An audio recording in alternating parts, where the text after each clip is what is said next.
খবর ছড়িয়েছে যেটি সরকার অনার্স কোর্স থেকে দর্শন বিভাগ, বাংলা বিভাগ এবং ইতিহাসকে বাদ দেওয়া হচ্ছে।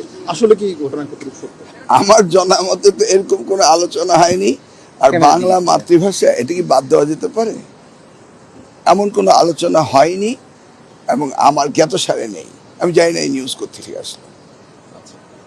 কারিগরি বিভিন্ন বিষয়ে সেগুলি তো আমরা কারিগরিকে ইম্পর্টেন্ট দিচ্ছি, আমরা আধুনিক নায়কত্ব করছি, আমরা মোর সাবজেক্ট যেগুলি আমাদের মার্কেট ডিমান্ড রয়েছে সেগুলিকে আমরা দেখছি, সে তো প্রতিনিয়ত আলোচনা হচ্ছে। কিন্তু বাংলা, দর্শন, ইতিহাস বাদ পড়বে এই আলোচনা আমরা কোথাও শুনিনি এবং আমরাও কোথাও করিনি। অনার্সের নতুন কোর্স যুক্ত করার চিন্তা করছেন? হ্যাঁ, সেগুলি মার্কেট ড্রিভেন ডিমান্ড অনুযায়ী তো কোর্স আমরা রেগুলারলি ইন্ট্রোডিউস করছি, প্রত্যেকটি বিশ্ববিদ্যালয়ে আমরা ইন্ট্রোডিউস করছি এবং প্রত্যেকটি লেভেলেই আমরা ইন্ট্রোডিউস করছি। বাট বাংলাকে বাদ দিয়ে, ইতিহাসকে বাদ দিয়ে এমন কথা কোথাও হয়নি। না না না না, কোনো কিছু এই ধরনের কোনো প্ল্যানই হয়নি যে কমানো হবে, কার্টেল করা হবে, ক্লোজ করা হবে, এই ধরনের কোনো আলোচনাই হয়নি।